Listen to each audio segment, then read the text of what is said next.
Hey everybody, I'm Kate Conroy. And I'm Vinnie Savitello. And this is Other People's Business, which is the podcast from the New Jersey Business and Industry Association, the largest statewide business association in the galaxy. We release a new episode every other Wednesday, so be on the lookout for that. Or, better yet, just subscribe. Vin, where can they subscribe? They can do that at njbia.org/subscribe. I love that. Shout out to New Jersey Manufacturers Insurance Group. They're the official sponsor of the show. They do home, auto, and workers' comp, so check them out if you need some updated coverage. And before I let Vinny do his thing, I just wanted to acknowledge, I don't know if you can tell that we have Yeah, if you're watching this on the YouTube, some festive wear we happening. are celebrating NJBIA's 110th anniversary. That's right. And we are doing that by wearing some past golf day outfits. Vintage. Yeah. So I don't know if you can tell, but that's a tennis ball on top of a golf tee. Because we used to do golf and tennis That's day right. back in the day. I'm wearing I think this isn't even super old. That's how embarrassing this is. This is the 2015 NJBIA Golf and Tennis Day shirt, but the visor is the 1982 Golf and Tennis Day shirt. That or a visor, I should say. Yeah. Because we apparently didn't clean anything out of this building for 30, 40 years. Yeah, I think probably longer. Probably. But anyway, happy birthday to NJBIA. Happy birthday to NJBIA. Okay. Oh, yeah, so it's so your turn. With us today from National Social Security Partners is Ash Ahluwalia. So, Ash, say hi, let the audience hear your voice. Pleasure to be here. Thanks for inviting me. Thank you for coming. Did you have a long trek from it's a solid hour from Madison. Okay. I love Madison. It's such a great town. It is such a great Really town. great town. I love the restaurants there. Yeah. My favorite is Central and Main. Have you been there? I have. It's out of the park. Such it's fantastic. a great seasonal menu. We have quite an eclectic group of restaurants. We even have a Chinese jazz restaurant. Get out of town. Yeah, Shanghai jazz, So if you like Chinese food and you like jazz.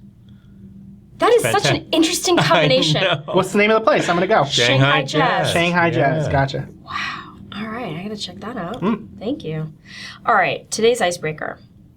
How do you want to spend your retirement? And I don't mean spend the dollars that come with your retirement. Spend the time. Yes, well, I love nothing more than spending time with my kids, but they're not going to make it easy for me because they live in 3 different cities and 2 different countries. That's impossible. Yeah, Wow. Yeah, so my wife and I will be spending time with them and traveling. We certainly like to travel, so we're going to do that. But I think the whole notion of we can plunk down in one place and we'll be close to them. As soon as we pick one, they're going to move, right? So, this happens. So I think, seeing the world and traveling is probably the most enjoyable thing that we're going to do, That sounds awesome. I think that's probably my plan too, but I haven't really put enough thought into it because it's just far enough away that I don't want to think about it too much. You know what I mean? It's just too far away. You have time. What about you? I'm thinking about a hot tub and a stack of movies to stall. That actually sounds like a killer plan. Wouldn't it be? Yeah. As long as I'm lucid enough to understand the movies and enjoy them. I've been thinking about this a lot. Tell me. So, I'm thinking like when I get old enough and, unfortunately, you start to lose your memory and everything, I'll watch all my favorite movies all over again. They'll be brand new. Hey, you get old enough, you won't even remember them, right? That's what I'm saying, if it's new to me, Great idea. Assuming that you have the same personality deep into dementia or Alzheimer's and that you find the same things funny as you did back in the day. Maybe I can watch all new stuff or different stuff that I hated, throughout my life, and then it'll be, So like many it. possibilities. Yeah, A hot tub and a stack of movies this high. Yeah. It'll all be digital then, so then I won't even need to limit myself to just decide. true. Yeah. It's all digital now. Chloe will have to help you with the remote, though, probably. The remotes will be different by then. She'll owe it to me by then, right? 100%, but kids always owe it. They just don't always pay. Okay, yeah. Right? I mean, let's be real. They always owe it. They just don't always pay. I feel like that's such a good segue into what we're talking about today. But It's so true. Why don't you take us away? Oh, you went? I think you just said ditto to him? Ditto, yeah, basically. Travel. Right. I want half and half. I want to see the world, and I want to live. I feel like you could get a hot tub anywhere, right? So that's a good call. Yeah. Yeah. Kindles would be like this big by then. I could just prop it up and Sure. Yeah. Or that big, right? Everything gets smaller as you want. But if you want to enjoy a movie, you want it to be like kind of big. I wouldn't enjoy it. Maybe by then we can just like plunk them, like there'll be a chip that you put in your head and it just projects it out. You know, like the holodeck in Star Trek or something? Yeah. Like I would just be there. Or that old comic book, Transmet. Transmetropolitan. Did you ever read that No. comic book? No. It's a futuristic gonzo reporter. It's good stuff. I feel like this is some kind of bizarro world where you're talking about comics I haven't read. But yeah, all right. So True. getting back to that. Getting back, yeah. Tell us what you do at National Social Security Partners. Yes, National Social Security Partners is a company I founded, and what we do is we help people maximize their eligible Social Security benefits. Now, what's interesting about that is people don't even realize that there's anything that they have to do, right? It's like, well, when I stop work, I go get my Social Security. But if you do that, you're almost certainly going to end up leaving money on the table. And because 90% of filers get less money than they're eligible to receive, they need advice on it. 90%? 90%, yeah. Yeah, it's Hold staggering. up. How does that happen? Well, one of the things Social Security does, first of all, they're prohibited from offering advice. Okay, so you can't go in there and say, tell me what my options are and what I should do. No, Seems unfair. You have to go in and know what you want to do.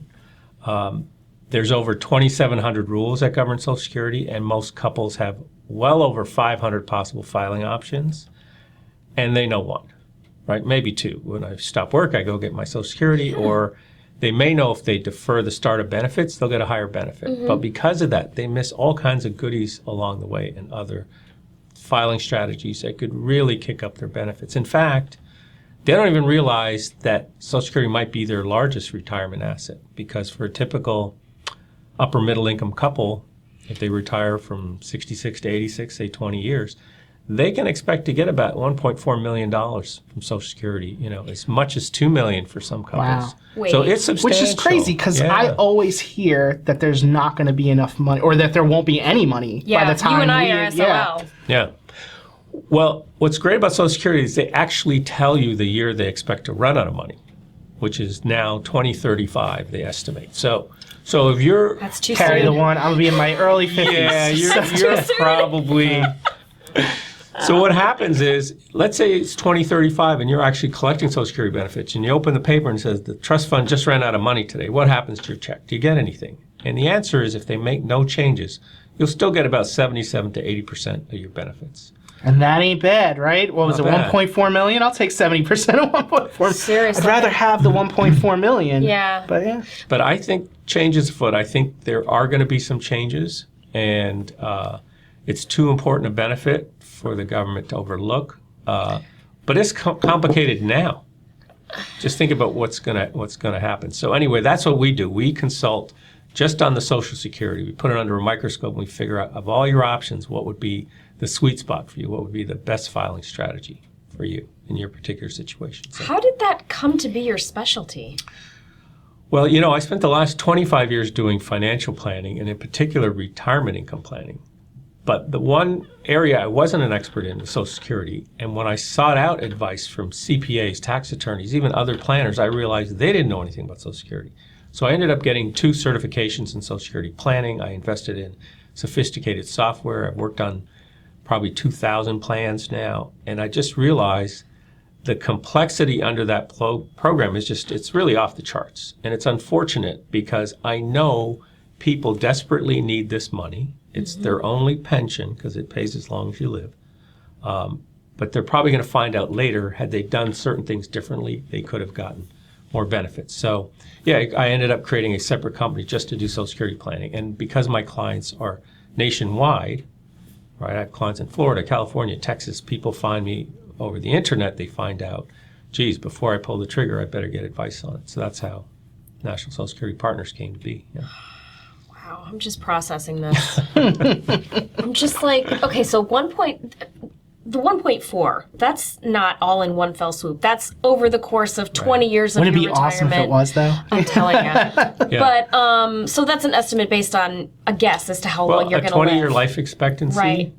For most couples, 66 to 86, if they retire for 20 years, and Social Security has cost of living increases, right? The 20-year average is around 2.5%. So if you take your benefit early and get a lower benefit, the cost of living increases on that smaller amount. If you Right. defer the start, Yeah. that 2.5 is on a higher amount. On the other hand, if you defer 3-4 years of checks, how long does it take for that higher check to recoup what you could have? So you got to do the break-even analysis. There's a lot of component parts to that. Yeah, it's really financial planning just for that pension. But you want to get it right because it takes It's based on your highest 35 years of indexed earnings. So if you spend your whole life creating this benefit, why would you want to drop the ball on the 2-yard line, right? You want to make a smart decision. Even my clients that have a lot of money and they don't need it, they still want it and they want to make an intelligent decision on it. So, well, and I feel like the messaging has been, for as long as I've been aware of Social Security as a thing that will come to me someday, the messaging has been, it's not that important because there's going to be so little left. You shouldn't really even pay attention to it. Don't stress about it. Yeah. Invest in a 401 or get hired by somebody who's got a pension, like an old-fashioned. I mean, those things are dinosaurs. They don't have them anymore. Yeah. And so, Social Security is not a thing that I have been trained to pay attention to the way that I've been trained to pay attention to 401s and Roths and all the others. Before you said that there was actually going to be, like, let's say 70, 80%, coming back to us, I was actually going to ask you, would there be any benefit to me filing now while there's still money in it? Like, can you do that? Can you just file whenever? I can't. No. No? You have to be at least... You have to be retired? Yeah. Even with that hat on, you can't. Even with the 1982 golf day hat. No, you can't do that. Can you imagine just going in there and be like, I have the 1982. But I am 62. But I am, no. Maybe I'll sell this on eBay and that'll be my retirement plan. Yeah. The earliest you can file 62 for your own benefit. Survivor benefits is age 60. Unless you're disabled, it's 50. But 62 is the earliest. So survivor benefit would be if, let's say, my wife were to outlive me, right? Maybe? No. If the survivor is for whoever survives. So if your wife predeceased you, you would be eligible to collect. Oh, yeah, that's what I meant. I just went the other way around. She would collect yours, right. Yeah. But that she could get as early as age 60. Okay. Yeah. And then does she get that forever or just until she's eligible for Social Security herself? And that's where planning comes into play. Let's say she had a benefit of her own and it was slightly less than yours. She may start by collecting 100% of yours, letting hers defer and grow, and then switch to her own higher benefit later. I feel like I almost don't even want to put this video on the internet because then other people will watch it, more money will come out, and there will be even less.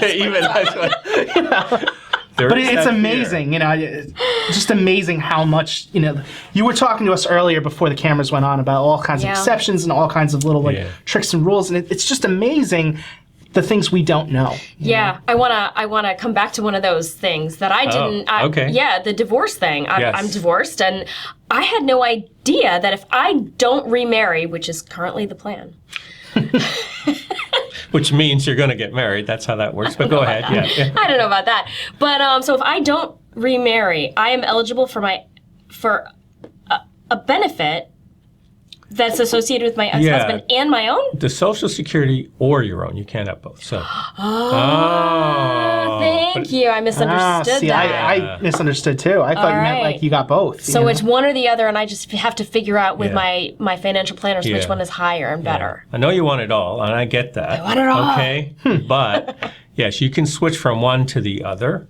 Okay. And what's interesting is, even if your ex remarries, his new wife could collect a benefit off of him, and you could collect a benefit off of him. Does it work vice versa? If he doesn't remarry, can he collect a benefit off of me? Wow. Yeah. Can she collect the divorced one until her thing matures to the, 70, and then collect her full-blown something to think about, right? And then, let's just follow this route, and then 10 years later, throw a number out there, he gets hit by a bus.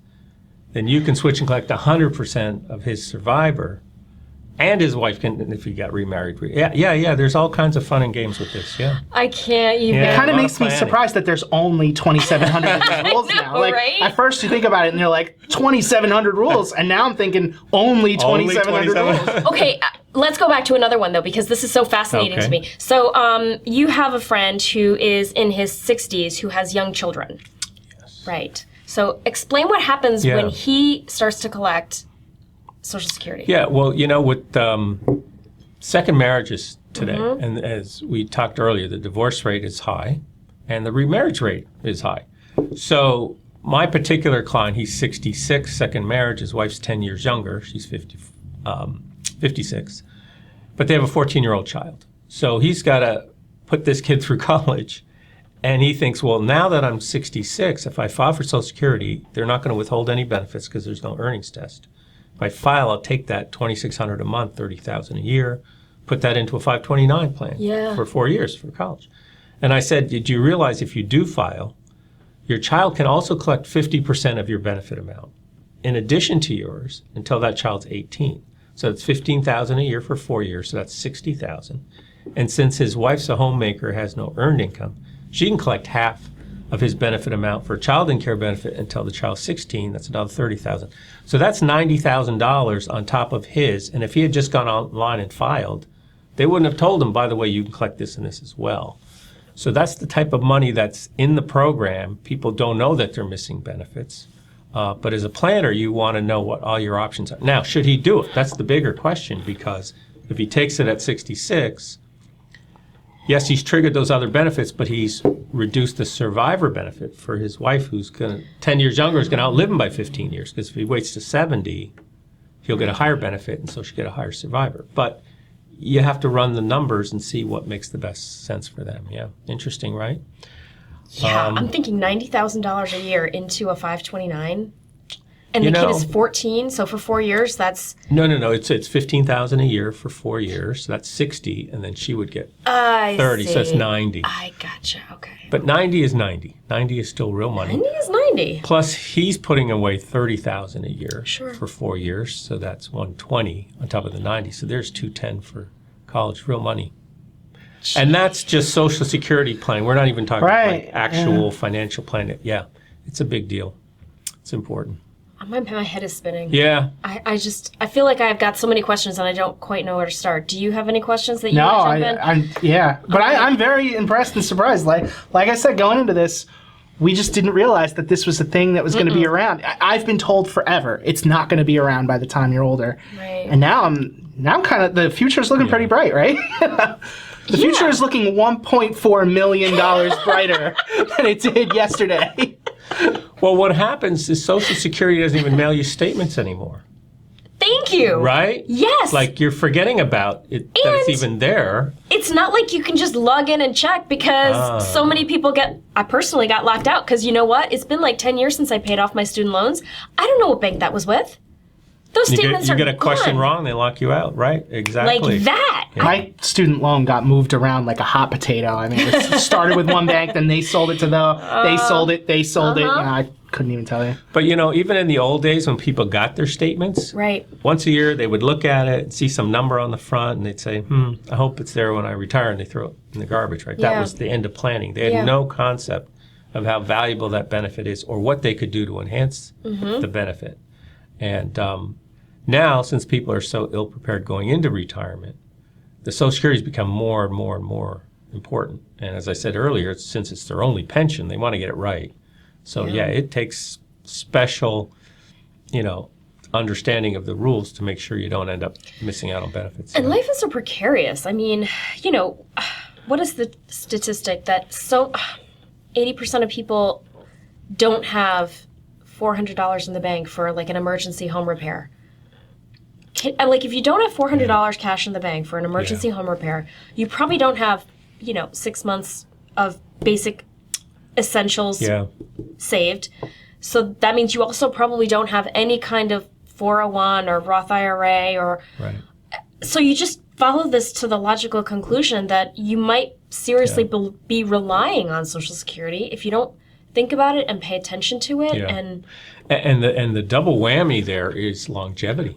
Right. People We're are living living longer. Right. In the good old days, when they created Social Security in 1935, actuarially it was designed to start paying 2 years after they thought you'd die. They weren't planning to pay you. And now people are retiring for as long as they worked. Yeah. So I will tell you this, Social Security is really a woman's issue. And the reason I say that is because women live longer than men. Mm-hmm. Generally, their benefits are lower because many times they stayed home raising kids, so they didn't have as many years of earnings. Or maybe they didn't take significant jobs so they could do that, and then the earnings are lower. But the point is, because they outlived their spouse, the survivor benefit is the higher of the two checks. So they're going to go from 2 checks to 1. So now they're going to lose a check, and now since they're filing as a single taxpayer, their taxes are going to go up because the tax brackets are such that they get the higher tax brackets That is such sooner. crap. So it seems to compound on itself. Yeah. And because women live longer, I was kidding with Vinny earlier. I said men are lucky when they get old, they drop dead, right? I don't know. I watched a video where a guy was putting one ladder on top of another ladder to change a light bulb in the vestibule, and I was like, that's why women live longer. That's why women Because we have I've thought about doing that like 4 times now. Yeah. Like 4 times in my life that has occurred to me to do. Yeah, there's probably a gene involved with that needs to be spliced or something. But the thing is, because of the cost of long-term care, like women live longer, right? In every nursing home, 3 or 4 people are women. Yeah. Right? The men are dead. So the cost. And here I was looking forward to it so much. It's not going to happen. Yeah. Just to keep doing the ladder thing. Maybe that'll work out for you. Maybe. You should just buy a hot tub now and enjoy it. Exactly. That's what I'm thinking. That's the safest place for you to hang out, actually. I think that's where you need to be for many reasons. Yeah. Sounds fun. But for retirement planning, because women have these issues about longevity and benefits and the cost of care, I mean, really, the single biggest cause of bankruptcy now in retirement is long-term care costs. Yeah. It's wiping people out. So people think when I retire, my expenses get lower. No, they can go up because of healthcare costs, even if you have insurance. So so this is where Social Security plays in. If it's a pension, it's going to keep paying. We want to maximize that lifetime income. It's very more important than ever, and yet the awareness level seems to be very low, and that's too bad. It is too bad. Yeah. Yeah. So in your expert opinion, Vinny and I are going to be just fine. We're going to collect. He's going to be in a hot tub, so he's going to be. I'm going to be more than fine. He's going to be fine, and when he's not fine, he's not going to really know. So it's really going to be. It's really going to be okay. All right. Yeah. Good to know. All right, so we're going to be right back, and we're going to play a game, right? I think so. On that note. We'll be right back. All right.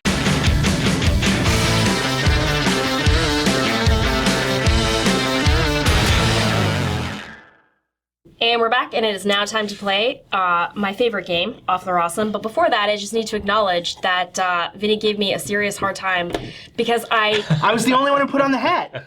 I made an executive decision, and he was not happy with it. Yeah. I did pop my collar. I know. Like, to really express the celebratory nature of the day. But see, the problem is that your hair is covering up the Golf and Tennis Day logo throughout most of this, so you can't even tell that you're rocking the vintage NJBIA swag during this momentous 110th anniversary special.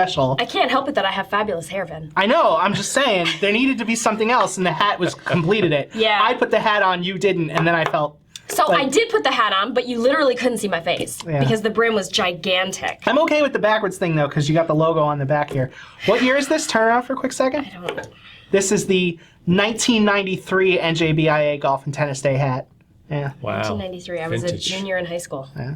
It's great. Good stuff. All right, now we're going to play a game. Thank you. Called Awful or Awesome. I'm going to name 3 things, and then we each have to decide if they're awful or awesome and be prepared to defend your answers. Ready? All right, meal subscription kits. So that's like the loot box that you get in the mail, but not a loot box because you tell them, you know what ahead of Comes time with a recipe what and meal all it's the gonna be. ingredients, Yeah. including this much cilantro. If that's all you need, you don't have to buy like a whole thing of it. I think they're awesome. Yeah. As much as I like to do it the old-fashioned way and just get my own stuff and cook.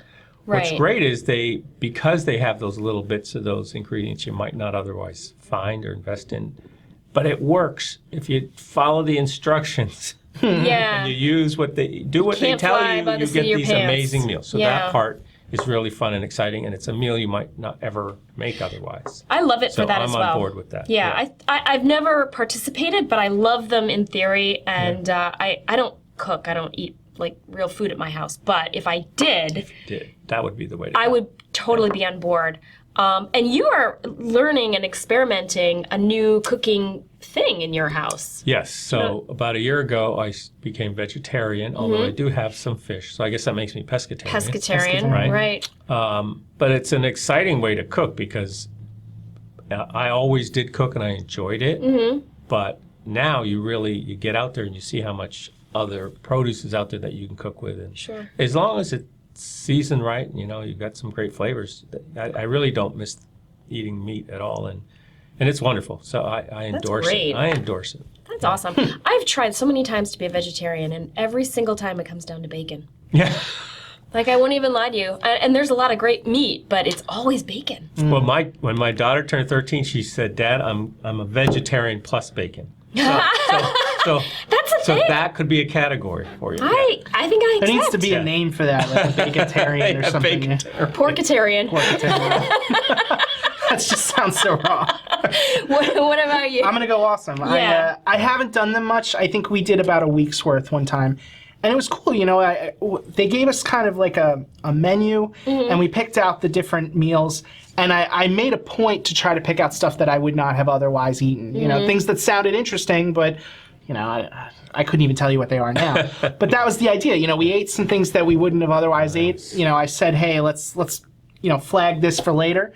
And yeah, I mean, I don't remember what it cost. I know you'd probably save a lot more just getting the individual ingredients and doing it yourself. But then, you know, you lose that whole, this is not something that I would have otherwise done component to it. So yeah, and you get to keep the recipe afterward, right? After you've done it, you get to keep the recipe and like make it again. But then you do have to go get the giant thing of cilantro or whatever. We're always back to the cilantro. Yeah. Not that I would ever choose cilantro. yeah, on our episode with the $1 Million Food Guys, you talked about how much you dislike cilantro. Yeah, right? I'm allergic to it. Oh, I didn't realize it was an allergy. I thought you just didn't like it. Well, it's 6 of one, half dozen of the other. I'm one of those people that it tastes like soap.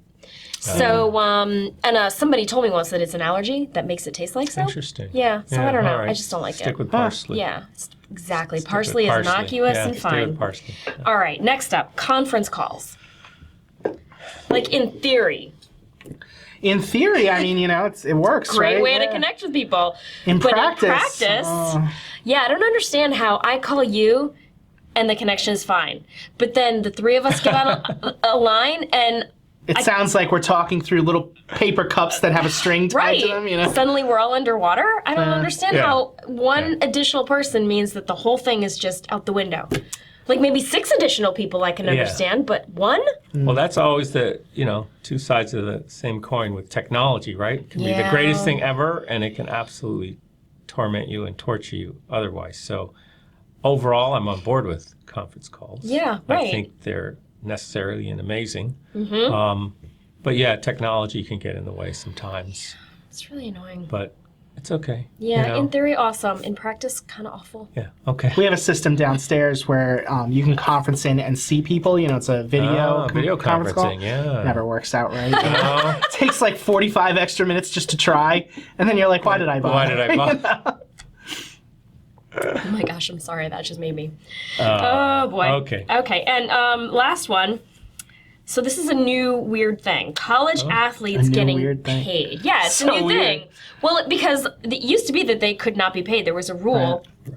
And I think it was an NCAA rule, right? Yeah. Yeah. But now there's a rule. The rule changed, and so now they can be paid as in getting endorsement deals and stuff like that. I'm all for that. Yeah, I think it's kind of awesome. I think if the colleges make so much money off of, you know, an athlete, why not? Yeah. Yeah. I never understood that rule in the first place. Maybe it has something to do with fairness. Let's just say NYU has an unlimited bankroll, and then, you know, maybe Rutgers doesn't. Maybe it's the opposite. I don't know what these colleges have in the bank, but let's just say maybe that's what it was. Like, well, I think it had to do with like the purity of the sport and amateur players versus professional players who muddy the waters with money, but the amateurs were supposed to be above that. But realistically, if you are from an economically disadvantaged family and you get a scholarship and you can't do any endorsements, you are completely reliant on the university for your livelihood. Yeah. And that can be not so nice. Well, I'm for it. I'm not sure actually how to execute it, but I'm for it because the universities make tens of millions of dollars on it. And the athletes, okay, they get the scholarship, but 1% maybe make professional sports, and I know that the average career in the NFL is 3.5 years. So even if you became that 1%, so you don't really walk away from a lot, and you can get pretty banged up. So if there was a way to do it, what I wonder though is the star football player, how do you pay that person and the rower?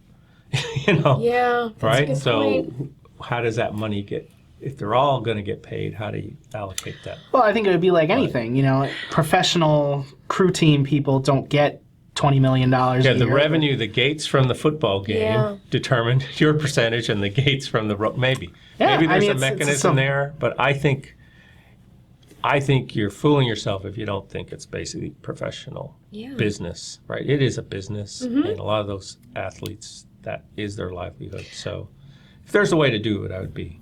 I would, and I didn't even consider your point with the length of time. I mean, if you get one injury and your career is done with nothing to show for it, no job skills, nothing to fall back on. Yeah. I mean, I shouldn't say no job skills. That's probably an exaggeration. They are going to college, in theory. In theory, but. Well, it's a business, so it would be nice if they could get paid, I think. I agree. I absolutely agree. All right, well, that was the game. Yeah. All right, so I think you've got a question. Sure. So the segment of the show that comes next is about giving advice to people. So in planning for retirement, we were just talking before about how we hadn't even been thinking about Social Security because we just assumed that it wasn't going to be there by the time we get of age. What advice would you have for people who haven't been thinking about this but ought to start planning for their retirement? Yeah, I think if you've never looked at Social Security, you want to understand the rules of engagement, like what determines what your benefit amount's going to be. You need to know it's based on your highest 35 years of indexed earnings, so you need a minimum of 10 years of earnings. Okay, so if you're getting close and you're at 9, you want to do whatever you need to do to get that extra year. I mean, but if you've been working or living for 50 years without working, just keep doing what you're doing, right? We're back to the hot tub and videos. Okay, well, there's that, but sometimes, couples are in their own business, and how you allocate earnings to one spouse or the other can determine what those benefits are. So you want to make sure you're positioning income properly to maximize each of your eligible benefits, because you only pay Social Security tax up to $137,700, and if you're fortunate and you have a business where you're making $200, well, maybe pay your spouse a portion, so now they're getting a benefit and you're maxing your benefit out. So there's those kinds of things. Also understand how it fits in from a tax perspective. It's still a tax-favored investment. You only include 85% of it for federal taxes, 15% tax-free, but it's state income tax-free. So if you accumulate inside a traditional IRA and you take a distribution, you pay full tax, federal and state, on all of that, but not on Social Security. So it's a different animal altogether. It's a pension, it's a tax-favored investment, and there are things you can do to maximize those benefits. And then you get to the filing strategies, what's available. So it's a whole process. So just be mindful of the thinking that it's not going to be there and I shouldn't pay any attention to it till the very last minute would be a mistake. Again, just like most things, you want to understand how it works, if there are things you can do, how to maximize it, and if you are close to retirement, you definitely want to do a deep dive on it. Yes, that's what I was going to ask next. What age would you recommend people start really looking at it? Yeah. My clients are typically late 50s to 70, 58 to 70, because since you can file as early as 62, or maybe one spouse will, you want to know what that benefit's going to look like if that filing strategy made sense for you. So I would say that. And a lot of times, one spouse is already collecting. You think, well, if they're already collecting, what else is there to do? Well, there's still a number of options available to that other spouse when they should file. And by the way, if you do, and this is why it's so important, if you file, you're basically locked in for the rest of your life. The only exit strategy you have is you have up to 12 months to pay back what they paid you, and they'll give you one do-over. But after that, wow, you're they locked will? in. Yeah. You can't ever say, okay, pause, I don't need it. I changed my mind, or no. So you have to understand, again, when you pull the trigger on Social Security, other than that exit strategy, there's one more thing you can do. If you filed prior to full retirement age, which would be 66 for most people, between 66 and 70, if you chose to, you could suspend your benefit, and it'll grow at 8% a year again, and then you can turn it back on at 70 or so. So those are really the only two things. But for the most part, once you file, you're done. So why would you pull the trigger on $1 million pension without looking what all your options are? Are there people who choose not to file? No, unless they're enormously charitably inclined, because it's a benefit. You know, my clients, and I have clients of very wealthy people, they all collect their benefits. Warren Buffett collects Social Security. we all paid into it. Yeah, It's you not, all paid into it. The word entitlement is kind of a misnomer because it's not so. something for nothing. We paid for it. Right, exactly. If you paid into the system, that was the deal. You pay in, and when you retire, they pay you. Right. To me, that's not an entitlement per se. Yeah. So what do you need in order to get started in looking at something like this for? Yeah, so when people call me to look at their Social Security, I certainly need copies of their statements, which, So as you know, you could never be a client of mine because you can't get a statement ever. Well, I guess You can go to a Social Security office and get a statement. they won't ask me the same series of questions. What if I No, present they'll my just have Social an Security ID. card?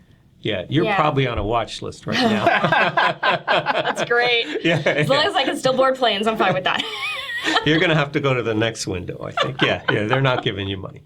But for the rest of the world, okay, when you get the statements, it shows you the history of earnings that they used to create your benefit. So if you have years of missing earnings, you're going to find mistakes that we need to try to fix.